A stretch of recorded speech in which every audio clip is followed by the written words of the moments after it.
Hey third grade, it's Mr. Early, and I'm here at the Miami Grove Nature Preserve in Terrace Park. Now I know you guys are at home, but if you were in school, we'd be on a field trip right now taking a tour of this place. It's just a block away from the school. Head down Elm like you're going to the pool, and go right down the first driveway to your left by the Lindell's farm. And there you'll see the sign. It says, "Welcome to Miami Grove." Let's take a look around. The Miami Grove Nature Preserve is acres of trails through meadows and woods along the river.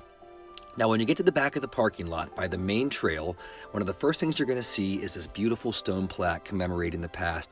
Now, there's nothing but trails here today, but for many years this was a community called Miami Grove, and these dots represent houses where families lived along the trails. Now, when Miami Grove first started, it was a place where people came out from Cincinnati in the summer to get away from the heat and enjoy fishing and bands and rent cabins along the water because there was no air conditioning back then and they wanted to get away from that sweltering heat in the summer. In fact, this 1900 article from the Cincinnati paper says Miami Grove, an ideal spot for picnics 12 miles from Cincinnati on the Baltimore and Ohio Southwest Railroad, will be open about June 1st. Magnificent shade trees, abundance of pure fresh drinking water from driven wells, and located at one of the most charming spots on the banks of the Little Miami River. There was even a time an alligator was found by some kids in 1940. But one of the problems was every spring the river would flood badly, and people who lived at Miami Grove had to leave their cabins. So by the 1950s, Terrace Park took over Miami Grove, and tore down the rest of the cabins, and made it a nature preserve. Then, many years later, in 1995, the Terrace Park Historical Society invited people to come and speak about what it was like to live there as children. And they said that while it was great to spend their summers along the Little Miami River, what was not great was going to Terrace Park Elementary, because they were bullied and made fun of because their families didn't have any money. After the presentation, Terrace Park decided it was time to rename the nature preserve Miami Grove, and today this plaque says, "To recognize the people who once called Miami Grove home, and also those who were seasonal visitors, the Terrace Park Village Council passed an ordinance renaming the site the Miami Grove Nature Preserve. The new designation serves as a reminder of the former Miami Grove community and as a commitment to continue to preserve the natural setting of the area." Now we're going to start off by walking straight down that trail towards the river. And as we go, you're going to notice that the nature preserve is a blend of open, beautiful meadow space and also some really dense woodland. So it's a great place to explore because there's all types of things to see. And when we get to the end of the trail, you're going to see the river straight ahead of you. And this is one of the earliest places where people used to cross the river before there were any bridges in the area. Over 200 years ago, this was the main way that people got from Terrace Park to other parts of Cincinnati.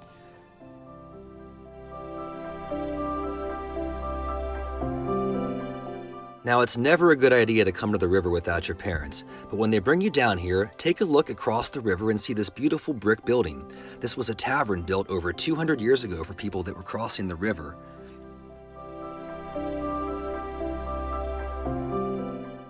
Now, heading back up towards the way we came, you're going to see the trail goes back towards the parking lot, but we're going to go to the right. This is the Upper River Trail, and I want you to follow it just about as far as it would be to walk from your third grade classroom to the gym.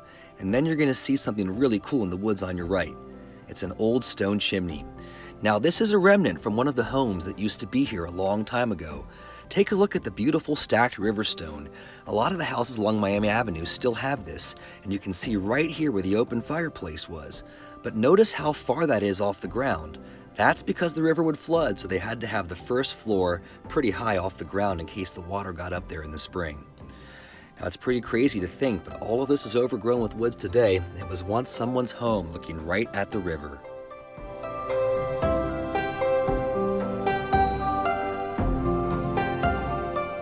Keep heading up that trail, and you're going to see a clearing where you can tell that a house used to be. I want you to walk just a little bit past that, and then look to your left, and you're going to notice something just past the really big tree right there. Take a look. Can you see what that is? It's just a pipe coming out of the ground, but this was once a well, so there would have been a pump on here that brought water up from the ground into one of the homes. In fact, if you keep your eyes open, you'll notice remnants all over this place of the old community. This is the foundation to a store that used to be right on the river. Here's a little bit of an old roadway, still part of the trail.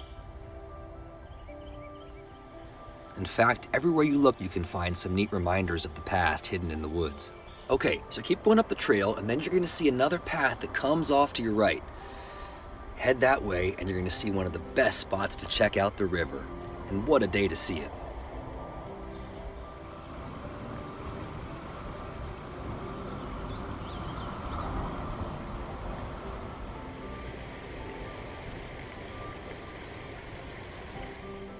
Now the water here runs over stones that are millions of years old.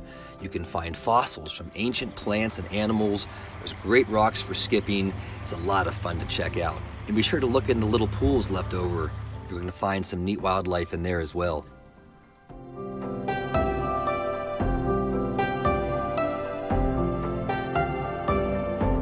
The next time your family's heading out for a walk, tell your parents you want to go to the nature preserve, and you can tell them all about this amazing history.